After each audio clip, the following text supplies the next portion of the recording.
Ons hulp is in die naam van die Here, wat die hemel en die aarde gemaak het en wat getrou bly tot in ewigheid. Amen.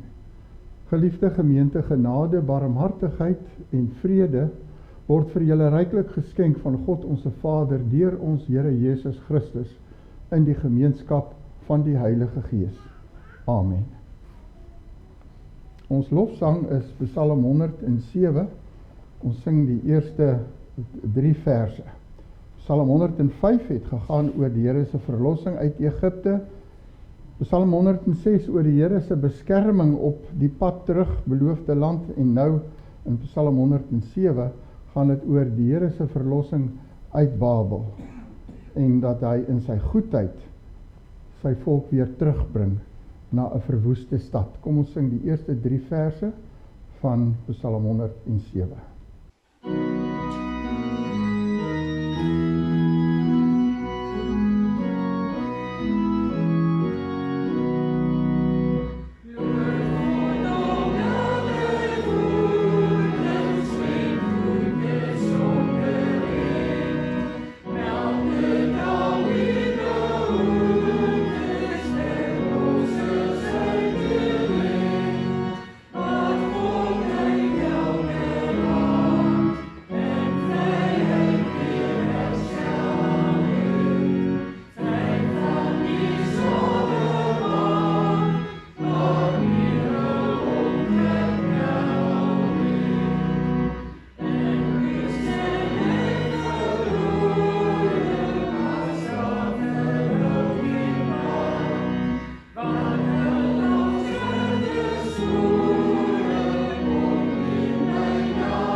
Kom ons doen nou belydenis van ons geloof in die drie-enige God, op wie ons volkome vertrou.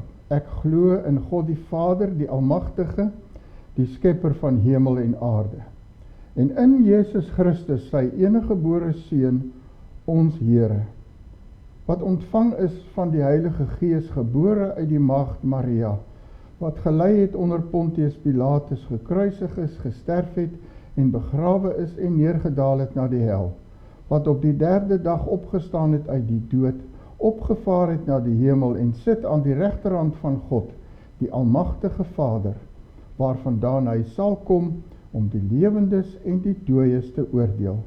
Ek glo in die Heilige Gees, ek glo aan 'n heilige algemene Christelike kerk, die gemeenskap van die heiliges, die vergewing van sondes, die opstanding van die liggaam en 'n ewige lewe. Broeder en suster, kom ons verootmoedig ons nou as ons na die heilige wet van die Here luister en ons ondersoek onsself in die lig daarvan. Eksodus 20. Toe het God al hierdie woorde gespreek en gesê: Ek is die Here jou God, wat jou uit Egipte land uit die slawehuis uitgelei het. Jy mag geen ander gode voor my aangesig hê nie. Jy mag vir jou geen gesneede beeld of enige gelykenis maak van wat bo in die hemel is, of van wat onder op die aarde is, of van wat in die waters onder die aarde is nie. Jy mag jou voor hulle nie neerbuig en hulle nie dien nie, want ek, die Here jou God, is 'n jaloerse God, wat die misdaad van die vaders besoek aan die kinders, aan die 3de en aan die 4de geslag van die wat my haat. En ek bewys barmhartigheid aan duisende van die wat my lief het en my gebooie onderhou. Jy mag die naam van die Here jou God nie ydelik gebruik nie, want die Here sal die een wat sy naam ydelik gebruik nie ongestraf laat bly nie. Gedenk die Sabbatdag dat jy dit heilig. 6 dae moet jy arbei en al jou werk doen. Maar die 7de dag is die Sabbat van die Here jou God. Dan mag jy geen werk doen nie, jy of jou seun of jou dogter, of jou diensknegt of jou diensmagd of jou vee of jou vreemdeling wat in jou poorte is nie.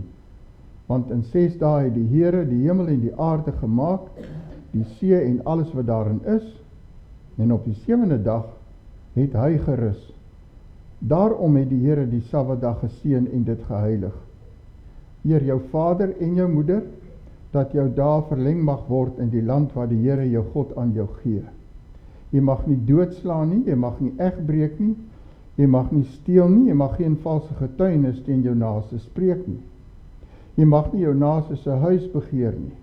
Jy mag nie jou naaste se vrou begeer nie, of sy diensknegt, of sy diensmagd, of sy os of sy esel, of iets wat van jou naaste is nie. Dan wil ek graag ook blaai na Jeremia 17. In die eerste vers staan iets geskrywe wat ons sekerlik almal ervaar en besef as ons die Here se wet aangehoor het. Die sonde van Juda is geskrywe met 'n ystergriffel, met 'n diamantpunt. Dit is gegrif op die tafel van hulle harte en op die horings van hulle altare. Maar broeder en suster, in dieselfde hoofstuk is ook hierdie gebed wat ons eie kan maak in vers 14. Maak my gesond, Here, dan sal ek gesond word. Verlos my, dan sal ek verlos word, want U is my lof. Kom ons sing die 6de en die 8ste vers van Psalm 40.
Kom ons bid nou saam.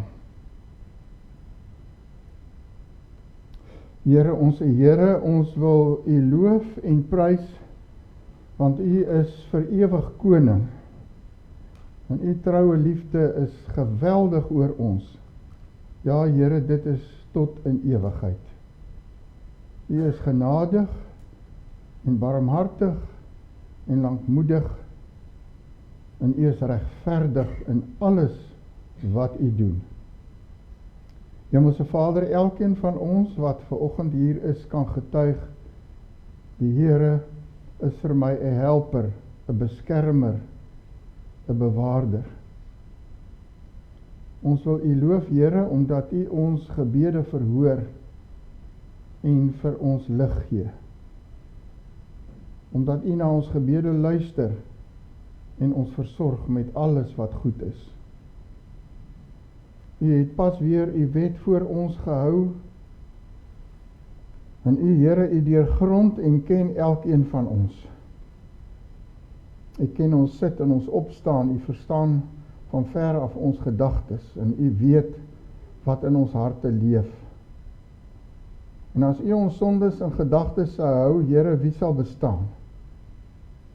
Daarom dank ons U dat ons nou in Christus voor U kan staan en kan getuig, by U is daar vergewing van altyd af. In Hom het ons vry geraak soos 'n voël uit die vangnet van die voëlvangers. Ja, Here, U het in U Seun groot dinge aan ons gedoen. En ons is vol vreugde vir die heerlike verlossing wat U bewerk het. Die verlossing wat U alleen kan bewerk. Ons dank U, Here, dat ons vanoggend hier by mekaar kan wees, en dit is 'n groot genade dat ons gesond genoeg is om dit te doen, dat U deur U Heilige Gees ons harte gewillig gemaak het om U woord aan te hoor. En ons pleit dat U vanoggend tot ons sal spreek. Dankie dat ons nou uit U woord kan lees, want U woord staan vir ewig vas. Dit is 'n lig. Daarin het U groot geheimenisse aan ons geopenbaar en U self aan ons bekend gemaak. Daaruit ken ons die weg en die waarheid en die lewe. Ons pleit, Here, lei en leer ons vanoggend weer daaruit. As dit nodig is, vertroos ons. As dit nodig is, vermaan ons. Bou ons op in die geloof, sodat ons U met vrymoedigheid en oorgawe kan dien. Ons vra dit om Jesus Christus ontwil. Amen. Voordat ons uit die Here se woord lees, kom ons sing weer saam uit Psalm 89 vers 6.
Uit die Here se woord lees ons vanoggend uit Eksodus hoofstuk 1.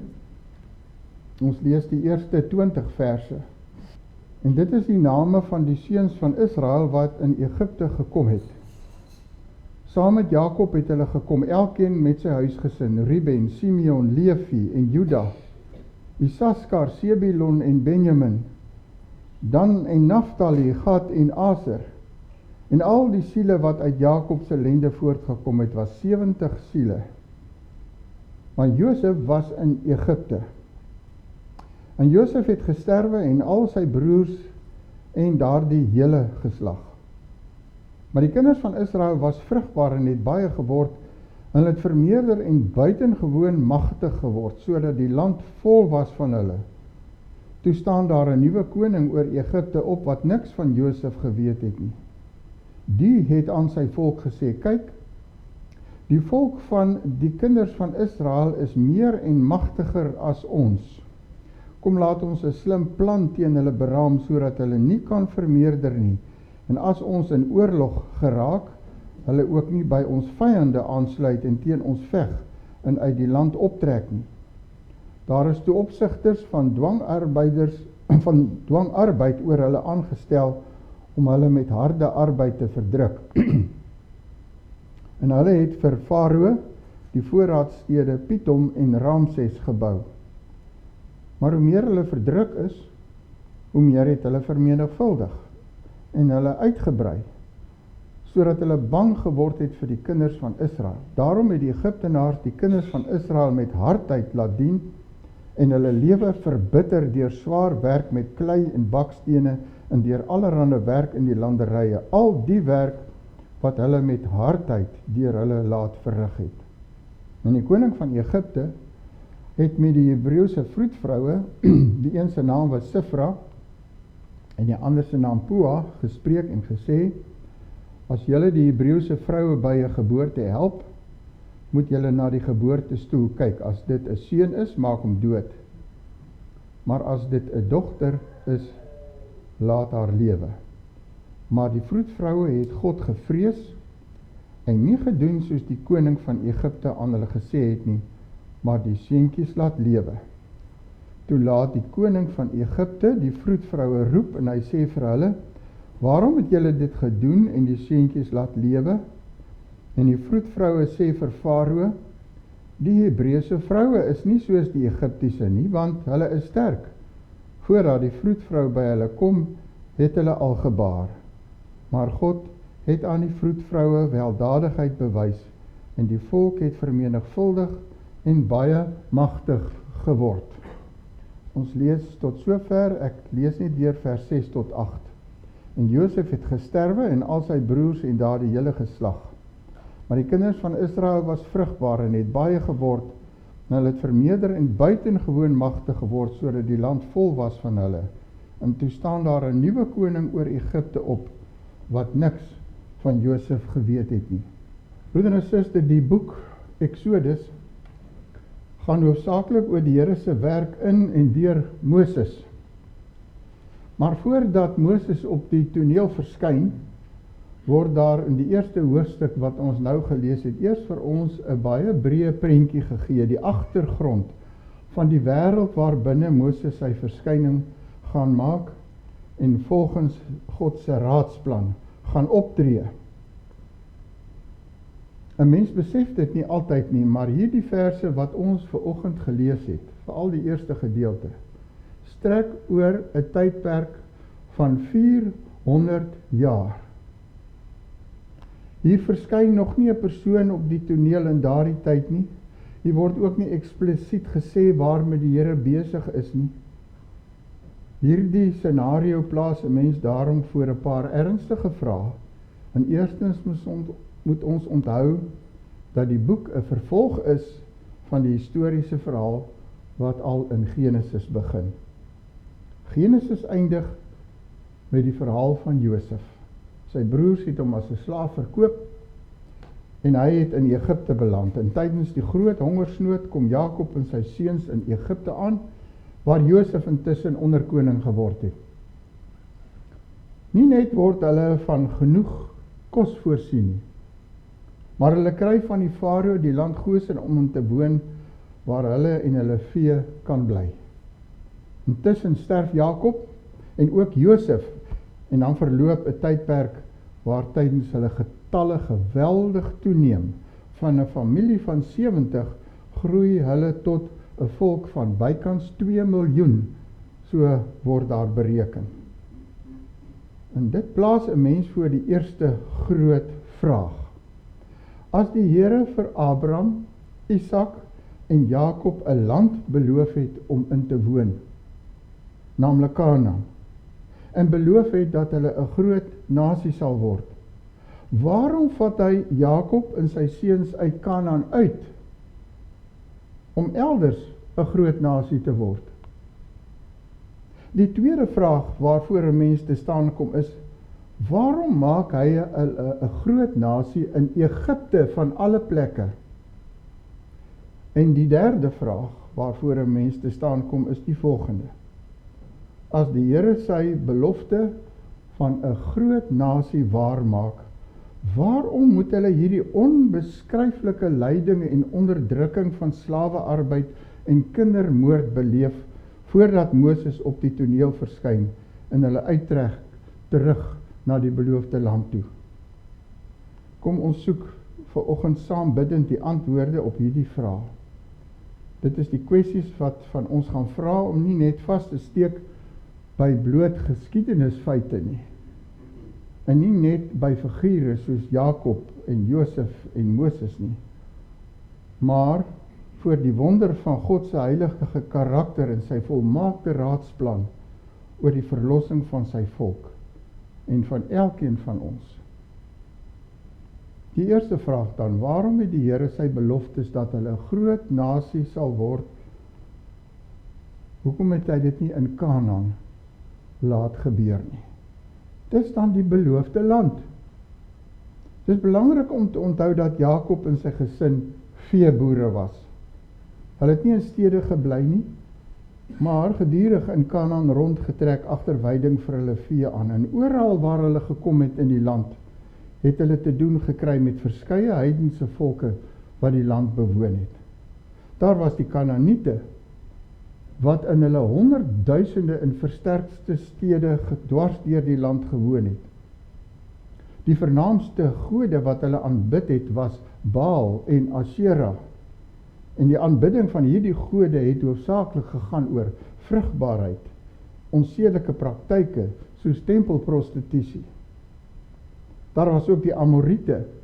Hulle het ook dwars deur die land gebly en hulle godsdienst was baie soortgelyk aan die van die Kanaaniete sin. Maar hulle was berig daarvoor dat hulle geweldig aggressief was en 'n veglustige volk. En die skrikwekkende van hierdie heidense godsdienste was die feit dat hulle selfs hulle eie kinders geoffer het om die gode so ver te kry om aan hulle wens te voldoen.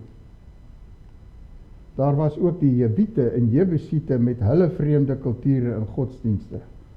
'n Mens kan jou indink hoe Jakob se klein familietjie blootgestel was aan hierdie oormag van vyandige stamme wat nie net 'n militêre bedreiging ingehou het vir hulle nie, maar ook en veral 'n geestelike bedreiging. Hulle kon so maklik fisies oorweldig word deur die oorlogsbendes van veral die Amorite, en geestelik oorweldig word deur die suigkrag van vreemde gode vir wie daar oral deur die land aanbiddingsplekke was. Dan was daar nog die bedreiging van ondertrouery met hierdie ongelowige volke. En broeder en suster, as al hierdie dinge sou gebeur, dan sou hierdie handjievol uitverkorenes van God hulle identiteit as 'n verbondsgesin verloor. En hoe graag sou die duiwel nie albei hierdie bedreigings wou gebruik om Jakob en sy nageslag waaruit die Messias gebore moet word te vernietig nie. Veral Jakob se seun Juda, uit wie koning Dawid en later Jesus Christus gebore sou word. Dit is waarom die Here in sy voorsienigheid vir Josef in 'n land laat beland en gesorg het dat hy ten spyte van verskeie pogings om hom om die lewe te bring, onderkoning van Egipte word. En in sy voorsienigheid bring die Here 'n hongersnood oor die hele streek, wat Jakob en sy seuns uiteindelik dwing om na Egipte toe te gaan, waar hulle deur die invloed en sorg van Josef onderhou en versorg kon word. En hulle tydelike weggeneem uit die beloofde land is die werk van die almagtige God, wat uitverkies, wat bewaar en wat in sy wysheid sy beloftes laat waar word op maniere wat hy goed dink. Jakob het nie altyd hierdie groter prentjie verstaan nie. Daarom lees ons in Genesis hoeveel weerstand het hy gebied om na Egipte toe te gaan. Hy wou nie na 'n onbekende plek met 'n vreemde nasie wat hy nie geken het nie en nie vertrou het nie. Soms, broeder en suster, neem die Here 'n mens uit bekende omstandighede en hy neem jou soms na onbekende plekke om jou te beskerm teen mense en invloede wat dalk vir jou 'n groot bedreiging is wat jy dalk nie besef nie. Dit laat 'n mens noodwendig worstel met onbeantwoorde vrae en dit kan selfs tot opstand teen God lei. So asof die Here kwade bedoelings het met dit wat hy doen. Wat doen 'n mens in sulke omstandighede? As die Here jou bring in omstandighede wat jy nie begryp nie, wat vir jou vreemd is. Net een ding, jy moet vashou aan die Here se beloftes. Dis die enigste manier hoe 'n mens ook die Here se handelinge met Jakob en sy familie kan verstaan. Daarvoor moet ons terugbly na Genesis 46, waar die Here vir Jakob beloof, ek is God, so begin hy. Ek is God, die God van jou vader, moenie bang wees om af te trek na Egipte nie, want ek sal daar van jou 'n groot nasie maak. Ek self sal saam met jou aftrek na Egipte en ek self sal beslis jou weer laat optrek. En Josef, hy sal jou oë toedruk. Al is dit die onbekende in, al beteken dit, hy gaan daar te sterwe kom, hy die versekering dat God saamtrek. En God is die God van Abraham en Isak en Jakob. Hy is ewig en altyd dieselfde en hy doen wat hy beloof. Hy is besig om sy wonderlike plan met sy kinders uit te werk en hy kan dit op enige plek en op enige manier doen. Daar's geen ander of 'n groter troos en 'n versekering as dit nie. Waarheen die Here jou ook al bring, hy is en bly God. En hy is altyd besig met ons en in ons. Dit is ons behoud, soos wat dit Jakob en sy gesin se behoud was. As hy in ongehoorsaamheid in Kanaan gebly het, sou dit die ondergang in sy familie se ondergang beteken het. Nou die volgende vraag, waarom dan juis Egipte? Egipte was in daardie tyd waarskynlik die grootste koninkryk op aarde. Wat getalle en militêre mag betref, het hulle die Kanaaniete en Amoriete waar Jakob en sy familie vandaan kom by verre oortref. Ook hulle gode was indrukwekkend. Die opgrawings bring vandag nog die enorme afgodsbeelde van die Egiptenare aan die lig. Daar word nog dikwels mammies opgegrawe van farao's wat soos gode aanbid is. En later het die Here selfs verklaar, oor al die gode van Egipte sal ek oordeele voltrek, ek is die Here. Eksodus 12. Het die Here nou een bedreiging vir Jakob en sy familie met 'n ander vervang? Op die oog af lyk dit so, maar die Here was al lankal aan die werk om Egipte voor te berei vir die ontvangs van sy kinders. Deur Josef vooruit te stuur en hom feitelik onvervangbaar vir die farao te maak, is Jakob en sy seuns in die eerste instansie vriendelik ontvang. Daar was geen vyandskap nie. Toe die farao Josef se familie ontmoet en uitvind dat hulle veeboere is, het die farao vir hulle die Gosenstreek gegee om in te woon. En hy self beskryf dit as die beste deel van die land, Genesis 47. Die rede daarvoor is dat die Egiptenare, behalwe vir die feit dat hulle 'n etniese afkeer aan hierdie klompie vreemdelinge gehad het, ook nie veel gedink het van veeboere nie. Ons lees byvoorbeeld in Genesis 43 wat gebeur het toe Josef en sy broers in Egipte aangekom het, en voordat hulle hom nog herken het as hulle broer, het hy hulle genooi om saam met hom te kom eet. Dan lees ons, hulle het Josef, sy broers en die Egiptenare wat by hom kom eet, almal afsonderlik bedien. Die Egiptenare kon immers nie saam met die Hebreërs eet nie, want dit is vir Egiptenare afstootlik. Gosen, hulle eie soort tuisland, het 'n natuurlike skeiding geskep. Daar het die Here Israel apart gehou, eenkant gehou, en hulle identiteit as 'n heilige verbondsvolk daar bewaar. En hoewel daar afkeer van die kant van die Egiptenare was daar nie vyandigheid nie. Dit was in hierdie afsondering, waar daar nie militêre of godsdienstige bedreiging was, soos in Kanaan nie, dat die klompie, handjievol mense, 'n nasie kon word. En hoor hoe sê vers 7 wat ons gelees het. Maar die kinders van Israel was vrugbaar en het baie geword en het vermeerder en buitengewoon magtig geword. Die woorde word so opgestapel om die vrugbaarheid en die seën van God te beskryf. Dit is presies wat die Here vir Jakob in Genesis 35 beloof het. Ek is God, die Almagtige, wees vrugbaar en vermeerder. 'n nasie, 'n skare van nasies sal van jou afstam, selfs konings sal uit jou liggaam voortkom. Iemand het Egipte, en in besonder die Goshen streek, die baarmoeder genoem, waarbinne Jakob in sy gesin kon groei tot 'n volk onder die vaderlike oë en onder die seënende hand van God. Dit is hoekom die Here hulle uit Kanaan weggeneem het soontoe. Kanaan was fisies en geestelik 'n te gevaarlike vyhandige omgewing om 'n baarmoeder te wees vir die groei van sy volk. Alles wat hier met Jakob en sy gesin gebeur is God se werk. Hy bewerk dit. In hierdie eerste verse van Eksodus, soos ons gesê het, dek 'n tydperk van 400 jaar. Dis dieselfde aantal jare wat verloop het tussen die Ou en die Nuwe Testament. Ons weet feitelik niks wat in daardie 4 eeue gebeur het met die afstammelinge van Abraham in Egipte nie, behalwe dat hulle vermeerder het. Al wat ons weet is dat die Here hulle daar laat toeneem het, hy is daar besig, maar hy vertel vir ons nie in sy woord in detail wat hy gedoen het nie. Hy is egter agter die skerms besig om die wêreldtoneel voor te berei vir die volgende ontzagwekkende ding wat hy gaan doen, die Exodus, die uittog, want die geskiedenis van 'n uitverkore familie het nou verander na die geskiedenis van 'n merkwaardige uitverkore volk. Wat 'n belangrike boodskap, broeder en suster, is daar nie in die oënskynlike swyg van God nie.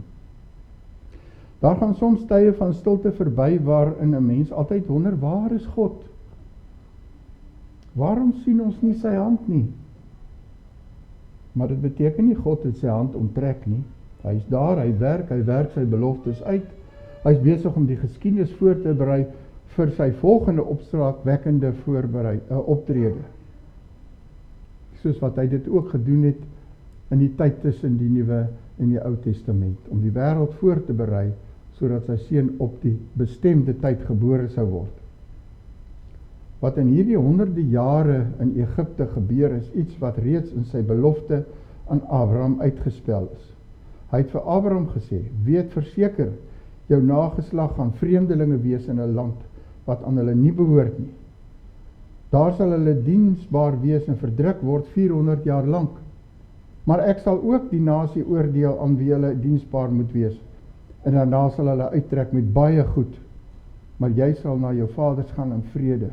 Jy sal in jou goeie ouderdom begrawe word. En die 4de geslag sal hierheen terugkom. Want die ongeregtigheid van die Amorite is tot nog toe nie vol nie. Dit is hoekom Israel ook die opdrag gekry het toe hulle teruggaan om die Amorite en die Kanaaniete uit te wis. So groei die volk in die baarmoeder van Egipte totdat hulle daar uitgelei word. Hoor hoe hierdie Exodus eeue later weer profeties weer klink. In Maleagi, die laaste profeet van die Ou Testament, is daar vir 400 jaar stilte in die hemel, soos ons gelees het. En in hierdie stilte berei die Here in sy voorsienigheid die wêreld voor vir die verlosser wat gebore word in die volheid van die tyd. Dan lees ons in Matteus 2 dat Herodes dieselfde plan as hierdie farao uitgevoer het, naamlik om die seentjies in Israel te laat doodmaak om ontslae te raak van die saad van die vrou. Dan lees ons in vers 13 tot 15 van Matteus 2, en toe hulle dus na Josef, Maria en die baba Jesus teruggegaan het, verskyn daar 'n engel van die Here in 'n droom aan Josef en sê, staan op, neem die kindjie en sy moeder en vlug na Egipte en bly daar totdat ek jou sê, want Herodes gaan die kindjie soek om hom dood te maak. En hy het toe opgestaan en die kindjie en sy moeder in die nag geneem en na Egipte vertrek. En hy was daar tot die dood van Herodes, sodat die woord vervul sou word, wat die Here gespreek het deur die profeet, uit Egipte het ek my seun geroep.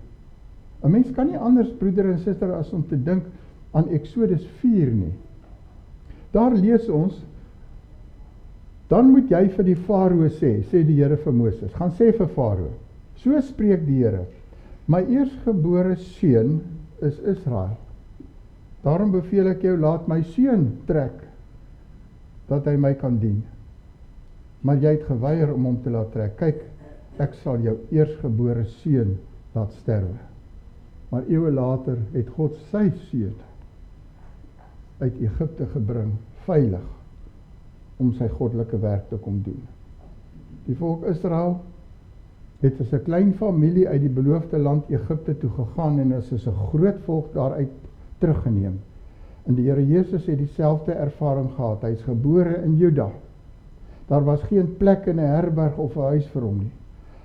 Hy is in 'n stal gebore, in 'n krib neergelê. Kort daarna vind sy ouers ook uit dat daar nie 'n land vir hom plek is nie, in die hele land nie, want die bose Herodes wil hom doodmaak. So kom hulle vlug. Merkwaardig dat toe Moses geroep is om Israel uit Egipte te lei, gaan hy na die volgende woorde wat ons gelees het, my seun, na Farao toe. Agter alles moet ons die werk van ons God sien, wat verlossing uit slawerny bewerk. Nou kom ons by die laaste kwessie. As die Here dan gesorg het dat Jakob en sy gesin in vrede en in voorspoed en Goshen later tot 'n groot volk geword het, waarom laat hy nou toe dat die volk onder wrede dwangarbeid kom onder 'n vyandige Farao wat hulle nie net onderdruk nie, maar selfs hulle kinders wil vermoor? Ja, die Israeliete begin 'n bedreiging vir die Egiptenare inhou. Hierdie wrede plan van die nuwe Farao is daarop gemik om die Israeliete te demoraliseer, om hulle te dwing om 'n slawerrol te vervul, om die kanse vir opstand of sameswering met die vyande van Egipte tot die minimum te beperk en om te keer dat hulle so vinnig toeneem in getalle. Die moord op die seentjies sou die gevolg hê dat die Israeliete naderhand net uit vroue bestaan, wat dan in die oë van die Egiptenare vir hulle geen bedreiging sou inhou nie. En die aardse koning Farao se planne slaag nie, want die hemelse koning, die God van Abraham, Isak en Jakob, beskerm en bewaar hulle. En hoe meer hulle onderdruk word, hoe meer neem hulle getalle toe. Die planne van die duiwel wat die saad van die vrou wil vernietig, slaag nie. En die duiwel het inderdaad agter hierdie plan van Farao gesit, want hoor wat sê die Farao vir sy volk. Kom, laat ons 'n slim plan teen hulle beraam. As 'n mens die Hebreëse weergawe van hierdie teks lees, dan hoor jy besondere ooreenkomste met die woordgebruik in Genesis 3, maar die slang was listiger, slimmer as al die diere van die veld wat God gemaak het. Maar waarom moet dit gebeur? Egipte is al beskryf as die eienaardigste land op aarde. Streng gesproke bestaan dit uit 'n lang, nou strook groen plantegroei wat van noord na suid strek op 'n tapuit van helder geel woestynsand. En hierdie strook vrugbare grond is maar 12 km breed, maar 800 km lank. Hierdie strook word onderhou en beskerm deur die indringing van droogte en woestynsand deur die Nylrivier wat elke jaar afkom, klokslag, 'n ryk sluk agterlaat, waarop die Egiptenare 'n vooruitstrevende boerdery kon onderhou. En elke jaar het dit gebeur. En vir die inwoners van Egipte het dit 'n sekere, rustige en 'n bestendige lewe verseker. Terwyl Abraham, Isak en Jakob hulle vee moes versorg in 'n land met wispelturige weer en vyandige stamme, wat soms die toegang na putte en ander waterbronne baie moeilik gemaak het hulle in Egipte gefloreer. Die Egiptenare het 'n beskawing geskep met georganiseerde administrasie, priestergroepe vir hulle godsdienstige stelsel, goed opgeleide soldate, 'n ryke verskeidenheid handearbeiders en vakmanne en 'n buitelandse beleid wat gesorg het vir bande met baie mense daar buite. maar juist hierdie goed geoliede samelewing en landadministrasie, die vrede en die feit dat lewensonkoste redelik goedkoop was, het daarvoor gesorg dat Egipte 'n plek van gemak, voorspoed en plesier geword het. Egipte was uiteindelik nie 'n plek waar goeie karakters gevorm word nie. Ons het reeds gesien hoe die Here die volk in die Gosenstreek eenkant gehou het. Maar broeder en suster, in vers 7 lees ons iets wat ons nie moet miskyk nie. Daar staan, maar die kinders van Israel was vrugbaar en het baie geword, en het vermeerder, buitengewoon gemagtig word, en dan staan hierdie kort sinnetjie, sodat die land vol was van hulle. Nie meer in die Gosenstreek nie, maar die hele land vol. Van werklike heilige eenkant wees, weg van die invloed van die Egiptenare en hulle kultuur en hulle godsdienst, was daar nie meer sprake nie. Die genot van die vettigheid van die land het ook nou deel geword van Israel se daaglikse lewe. En later sou dit duidelik word, toe hulle so begin terugverlang na Egipte. Eksodus 14 na die veiligheid van Egipte. Eksodus 16 na die vleispotte van Egipte. Eksodus 32 na die gode van Egipte, want die goue kalf was 'n soort weergawe van dit wat hulle in Egipte geleer het. En in Numeri 21 na die stabiliteit van Egipte. So erg het dit geword, dat hulle God verwyd het en gesê het, dat hy hulle uit Egipte geneem het, omdat hy hulle gehaat het. Ja, Israel het onder die seënende hand van God in Egipte 'n groot volk geword, maar hulle het ook intussen van Egipte geword.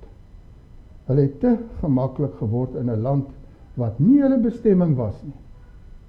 Hulle het soos Lot se vrou geword. Sy was uiteindelik ook vol van haar Egipte en dit het tot haar ondergang gelei.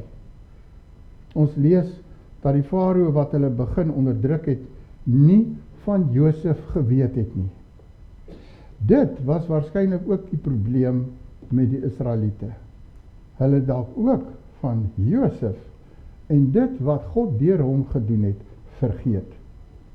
Daarmee het hulle ook die koneksie met die beloofde land vergeet. Die Here het daarom deur die farao se onderdrukking dit in Egipte ongemaklik begin maak vir sy volk. Hulle moes die boodskap kry dat hulle nie daar hoort nie. Eers dan kon hulle die bande losmaak en trek na die land wat die Here aan Abraham beloof het.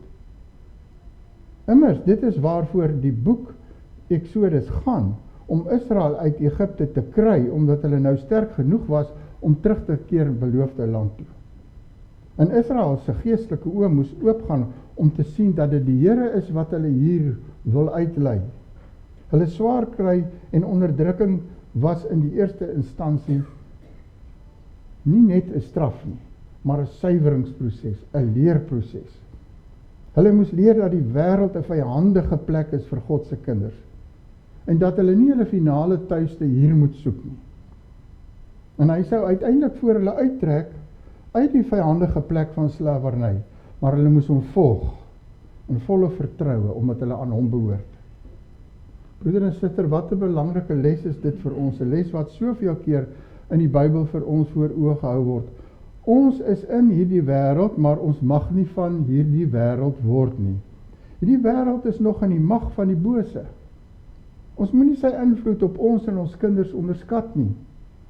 Die Satan is nooit meer tevrede as wanneer die heiliges van God vergeet dat hulle pelgrims is nie, vreemdelinge hier op aarde. Daarom laat die Here hulle heel dikwels swaar kry en bring hy beproewing op ons pad om ons daaraan te herinner, voordat ons verswelg word deur die gees van hierdie wêreld. Hy doen dit sodat ons weer sal dink wat die ware lewe is en wat ons verhouding met ons Here Jesus Christus is. As daar in vers 8 staan, toe staan daar 'n nuwe koning oor Egipte op wat niks van Josef geweet het nie, dan hoor en sien ons die hand van die Here. Hy sit konings op hulle trone en hy haal hulle weer daar af, want hy is die groot koning. Hierdie koning sou uiteindelik verdrink in die Rooi See. Hy gebruik ook hierdie koning om vir sy volk te sê, Egipte en sy vleispotte is nie julle huis nie. Julle beloofde land is elders. Soms praat die Here ook so met ons moet daarna luister. Uiteindelik het hy nie die Israeliete uit Egipte gedryf, of hulle uitgesleep nie, hy het hulle deur die swaar kry en lyding oortuig, dat hulle nie daar hoort nie, dat hulle nie verknog kan raak aan daardie wêreld nie, en daarin lê die dood en wag. As hy hulle uiteindelik daar uitvat, is dit veral omdat hy hulle wil verlos van dit wat hulle oor hulle self gebring het. Hulle is nie maar net in die eerste instansie slagoffers van die farao nie. Ja, hy het hulle gehaat, soos die wêreld die kerk altyd sal haat. Hulle het toegelaat dat die lyne tussen hulle en die Egiptenare begin vervaag het. Dis waaroor dit gegaan het. Daarvan moes hulle verlos word, want dit is 'n pad van ondergang. Laat ons ook so na ons lewens kyk, broeder en suster, as dit by sonde kom, is ons nie maar slagoffers van die duiwel nie. Nie maar slagoffers van ons omstandighede nie. As die Here Jesus gestuur word na hierdie aarde toe, dan is dit om jou en my te verlos, dikwels van dit wat ons oor onsself gebring het. Dan word sy lyding en swaar kry 'n straf oor ons moedswilligheid en ons verknogtheid aan die dinge wat die dood bring. In hierdie eerste hoofstuk van Eksodus sien ons hoe die Here Israel leer dat hulle sy volk is. Hulle behoort aan hom, hy het hulle uitverkies, hy het ook vir hulle 'n land gekies, en hy berei daardie land voor vir hulle, eenkant, weg van die goddelose wêreld rondom hulle, sodat hulle vir hom kan leef. Hulle moes leer dat dit hy is wat hulle beskerm. Hulle moes leer dat eenvormigheid aan die vyandige wêreld niks anders is as slawerny nie. Want al wat die wêreld jou kan bied is 'n fees in die graf. In hierdie hoofstuk sien ons hoe die almagtige, soewereine God die haat en vervolging van sy volk as 'n instrument gebruik om hulle gereed te maak vir sy heerlike verlossing, om hulle gereed te maak vir die trek deur die wildernis na die plek waar hulle hoort. Ja, verlossing gebeur nie deur menslike verstand of inspanning nie. Verlossing uit die toestand van dood is alleen die werk van die almagtige God. Hy verskaf die bloed, hy roep die sondaar, hy maak sy oë oop vir hulle skuld en sonde, en hy verlos en bewaar, en lei ons na ons ewige tuiste. Amen. Kom ons dank.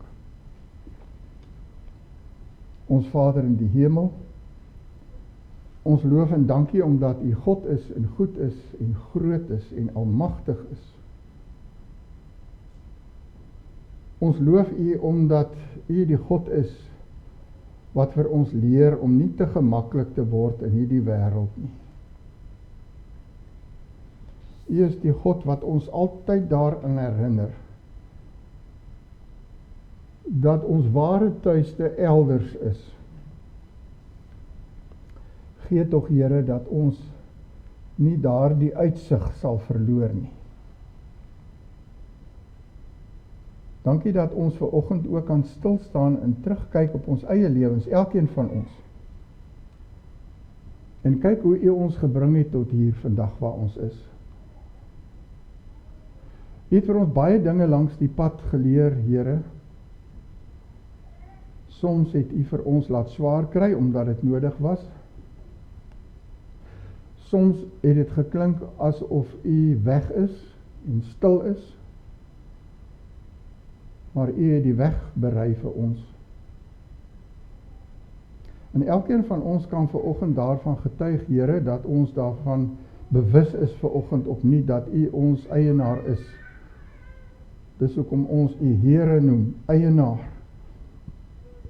Ons besit U nie, U besit ons, omdat U ons dier gekoop het met die bloed van U seun. Ons dank U daarvoor. Hemelse Vader, en as ons ook in ons eie gemeente vanoggend weer herinner word aan ons eie sterflikheid, as ons vir broeder Brin en broeder Daantjie aan U opdra, dan besef ons opnuut, ons hoort nie hier nie.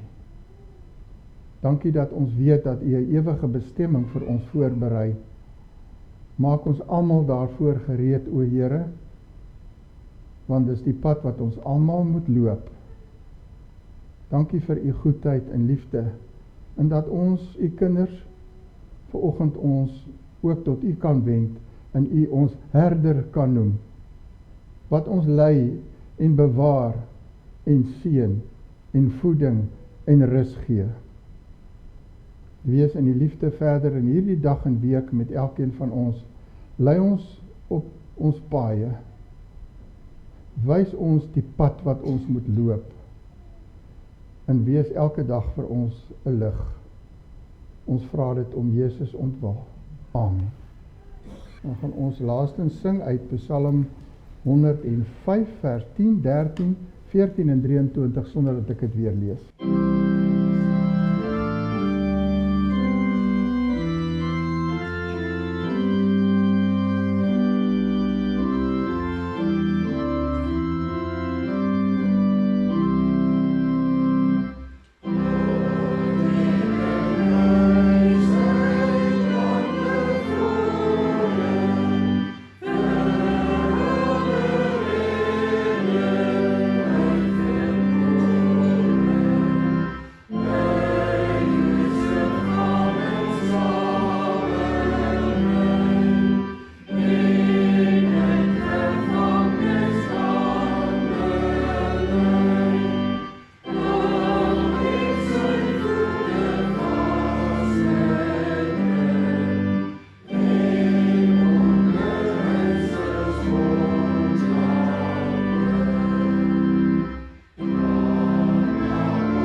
Verhef nou julle harte tot die Here en ontvang sy seën.